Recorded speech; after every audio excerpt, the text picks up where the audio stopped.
Adobe just released their March 2021 update for Adobe Photoshop and Camera Raw. And while there are a few updates, there's one in particular that I think is really worth diving a bit deeper in. So let's check it out. What's going on, everyone? Brian Matias here, and welcome to the video. So yeah, Adobe did release their March 2021 update today, and it's primarily for Photoshop and Camera Raw. Now, the first feature that is really important to me, and I was kind of expecting, is specifically around my computer. A few weeks ago, I decided to upgrade my computer. I only use one computer right now. It was a 2018 MacBook Pro 15-inch laptop. And so I decided to go for the Apple MacBook Air with their M1 Silicon. Now, I waited a few months before I made the upgrade because I wanted to really see what people thought. And I can tell you right now from experience, it is an absolute beast. I got the version with 16 gigs of RAM and the 8-core processor, but that's neither here nor there. For the past few weeks since I got the computer, I've been running Adobe Photoshop Beta. And the reason why I ran the beta is because that was built for Apple's M1. So this morning now, Adobe decided to release Photoshop natively with that M1 support outside of beta in production. And I thought it'd be fun to do a little speed test just to see how long it takes for the original or the emulated version of Adobe Photoshop to run versus the M1 version. So the first thing I did was I enabled Rosetta support for that app, and I timed the launch, which came in at about 4.67 seconds. Then I disabled the Rosetta so that it would run natively with M1 support and launched it. And that clocked in 2.11 seconds. So the speed difference is really impressive. And that performance boost doesn't just relate to the launch of the app. It actually translates into all of the functions within Photoshop. So it's been, like I said, a real pleasure. And so with that feature out of the way, let's talk about this one new feature that I think is really cool. It has a lot of potential, and it's called super resolution. Now, there's no shortage of photo editing apps that offer this kind of image enlargement. And we've certainly seen plenty of this in films and TV shows. Enhance 224 to 176. But what Adobe is doing differently is that they're relying very heavily on AI and image learning to facilitate that image enlargement process.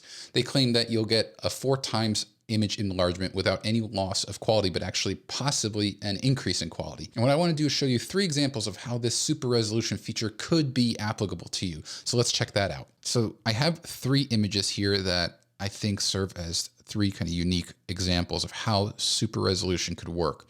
The first one is a full resolution RAW file taken with my Sony a7R Mark IV, so it is about 60 megapixels. This will be good for if you really just need to blow up a photo to billboard size without losing quality. Again, Adobe says that super resolution will give you a 4-time increase without any loss of quality. And in fact, it might improve the quality. The second is just a standard mobile photo. I took this with my iPhone 12 Pro Max. So this is just to give you an example of how, if you do need to enlarge a mobile shot, how that can work. And the third one is kind of a unique kind of edge case example. This was a photo taken of me, obviously, with a Sony a6000, but it was sent to me, as you can see here, a very low resolution JPEG. And I use this photo for my profile shot sometimes. So I'm going to show you how super resolution works there. All right, so let's go here to the first image. Again, this is a full resolution RAW file from an a7R Mark IV. You're going to right click and go to open in Camera Raw. And so I'm not going to do any edits to this photo. I'm just going to use super resolution. To do that, right click on the photo in the film strip and then go to enhance.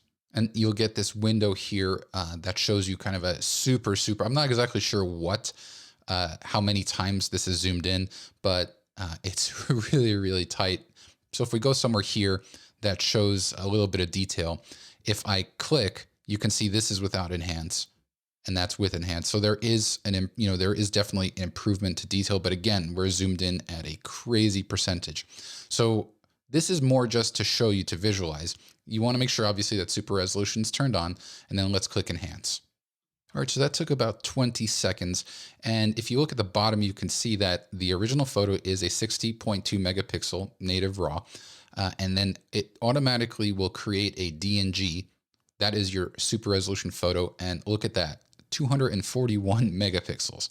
And so what we're going to do is let's go ahead with the original. We'll zoom in kind of over here where we were before. And let's just kind of see if we can create a similar zoom. So this is 100%. So this is pixel for pixel. Let's go to our super resolution here And watch what happens when we click in here. So that's 100%, just to show you the difference, how much more you get with resolution. So I'm going to go ahead and zoom out a bit, and let's try to position it about the same place, just so we can kind of hop between back and forth here. All right, so again, the difference, this is the original 60 megapixel. Normally, if you were going to explode a photo 4 times that, you probably would lose some resolution. But as I kind of hop between the two, in fact, I think that there is more detail in the super resolution. Just looking at these cracks in the paint here, it might not be as easy for you to see here. I'll try to zoom in a little bit more. So this is a good view here where you can see here is the native, and then it just looks a little bit better. Now, mind you, here we are at 161% zoom. This we're actually at 80%. So again, it's just a really impressive demo right now. Again, this is a technology preview. I think they're going to be improving this over time. But so far, if I needed to go ahead and take a 60 megapixel photo and for whatever reason blow it up to 240 megapixels, probably for a billboard or a very, very highly detailed print, it's nice to have that feature. So let's go ahead and let's click done here. All right, so let's now move on to this photo. Again, this was taken with an iPhone 12 Pro Max. Nothing special to it. We'll right click, we'll go to open in camera raw. And just like before, we'll right click, we'll go to enhance. And so we can zoom out here and click somewhere here where there's detail. And again, if you press and hold, this is the image without super resolution. And so you can see a lot of that detail snaps back in, which is pretty cool. And so let's click enhance. Again, the iPhone's native resolution is 12.2 megapixels. The super resolution version bumps it up to 48.8. So again, a 4-time increase. Let's go ahead here. Let's zoom in. I'm going to try to position this kind of center right. We'll go to the same version here. And let's just kind of hop between the two. So, I'm looking at the detail in the trees here on branches, and I can tell right away that there is definitely an improvement in quality in terms of sharpness. So just kind of hopping between the two, you can see it snaps detail a little bit more. This looks a little bit fuzzy. Again, I'm zoomed in. This is the original photo. I'm zoomed in at 178.8%. And this one I'm actually kind of zoomed out at 89.1%. So very, very impressive here, this detail that you get. And again, because I get to now benefit from a larger photo, I don't have to worry about any sort of loss in quality. So again, kudos to Adobe here. Let's move on to the third and final example. So like I mentioned, this is a photo that I use often these days for my profile photo on websites. Let's go ahead, we'll open in camera raw. So the thing is, a lot of times with profile photos, you want to kind of focus on your head, maybe from shoulder up. Since this is a full body photo, if I were to just put this in a profile avatar, it would be tiny because it would just be filling the whole photo. So what I like to do is zoom in. And just to show you, this is the original photo, or rather, this is not the original photo. This is a JPEG, a low resolution JPEG from a Sony a6000 camera. So let's go to the crop tool here, and I'm going to set it to square. And then I'm going to essentially position it to where I normally have my profile photo. So somewhere right around here.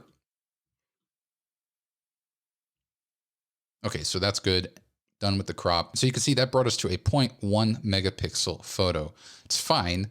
If I were to go ahead here, let's go to 100%. That's fine. If we go to 200%, you start to see it get softer, and then 300%, it's just a soft photo. But let's go ahead, we'll right click, we'll go to enhance. And if we zoom out, kind of go to say over here, you can see without the super resolution how it's soft, and then you get that much more detail. So let's click enhance and let's flip between the two. So this went from a 0.1 megapixel photo to a 0.5 megapixel. And this is probably the best example so far of the three that illustrates the super resolution, especially because it goes in the complete opposite of what we're talking about. We started with a 60 megapixel photo. Now we're talking about a 0.1 megapixel image. But if we go here, you can see, look at just the details in the hat, the corners of the shirt. You can see all this aliasing. And if we go to the right, it just smooths out. The details snap in, and the edges, that's what I want you to really pay attention to, are really smooth. Again, Look at the knob on my ball head over here, and then the leveling base. It's all jagged. Here, nice and smooth, much more usable photo. Again, it's just one of those little things that I think is really great about what Adobe's doing. So I don't know, I think it's pretty cool. I'm really excited about this potential. It's not something I think I'll be using a bunch, but it's great to have when I need it. Now it's time to continue your video watching journey. So check out this video here if you want to see some reasons why I use Photoshop instead of Lightroom. This video here shows some of my favorite hidden tricks in Adobe Lightroom CC. And if you like this video, I'd love it if you hit that thumbs up button and be sure to click the subscribe button and the bell icon to be notified of all future videos. See you on the next video.